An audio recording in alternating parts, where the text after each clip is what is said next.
So the first thing you should do after downloading the setup is to unarchive it.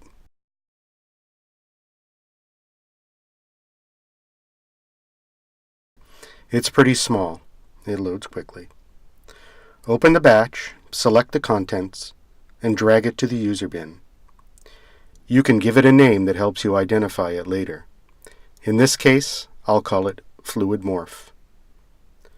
Once that is done, we're ready to start. So, a couple of years ago, I was preparing to start a job and I was going over the task list with the assistant editor. He says the editor used something in Avid called a FluidMorph or some such nonsense. He asked me, "Do you have that in Flame?" I said I'd come up with something. So in this case, as we look at the rough cut, we can see that he's done something around this cut point. Sometimes these come to me with a dissolve in place of the effect, other times like this. It's just a jump cut. So the first thing to do is isolate the parts of the outgoing and incoming video that are used in the effect. I'm going to move this cut point downstream to get it out of the way. Notice I only move the transition point, not the sync of the shot. Using a difference mode in the viewer, I'm going to find the first frame that deviates from the reference, and I'll put a cut there. Now I'll move my incoming up to the next layer, line the head up to the cut, and find the last frame here. I'll tidy this up a bit.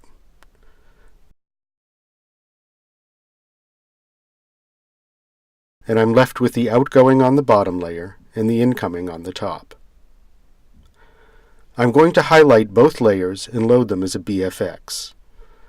The clips, like the timeline, are positioned with the incoming on the top and the outgoing below.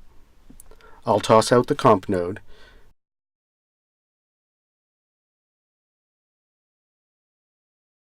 and connect the incoming clip to the incoming input, the outgoing to the outgoing input, and the combiner output to the output node.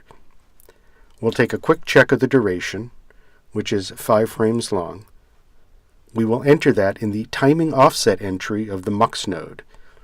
This seeds an expression in the effect that determines the morphiness of the effect. More on that later. We exit and render.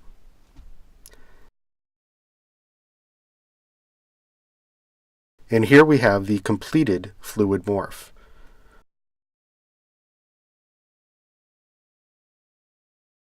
I'm noticing a bit of funkiness around these curtains here.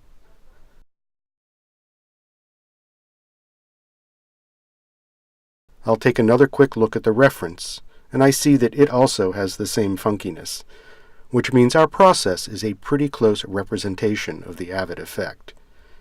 In fact, here's more crap in the reference around the sleeves that isn't in our final. Now, I'm sure all of you can figure out how to clean that up afterwards. In this case, I've matched what the editor did. I've had others in which the editor did a really crappy job. One can take this setup and go rogue and build whatever looks good.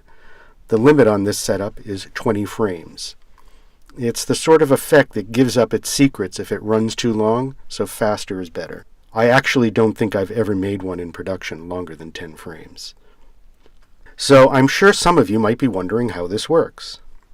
So before we dive under the hood, let's get some enlightenment from a graphic representation. We started with 2 5-frame clips. We're going to rearrange the frames of these to make 5 2-frame clips. Each clip is made from the corresponding frames of the original. So we have a clip with frame 1 of the incoming and frame 1 of the outgoing, a clip of frame 2 of the incoming and frame 2 of the outgoing, and so on. Each of these clips will be time-warped to the duration of the overall effect, using a motion estimation time warp.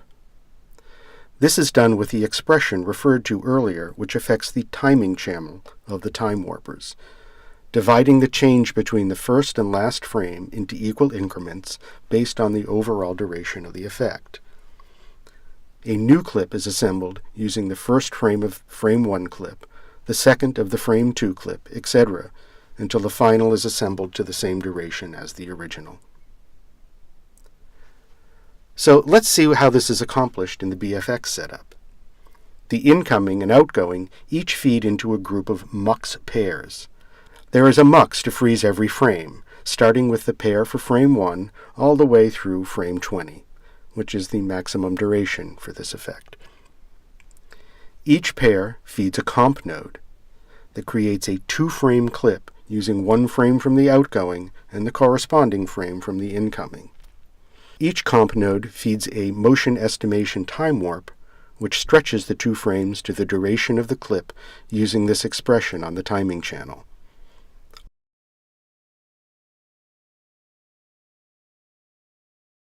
All of the time warps feed a mux node, which switches between them in sequential order to create the final clip. And so there you have it, a simple and quick way to recreate the Avid FluidMorph thingy on the Flame timeline.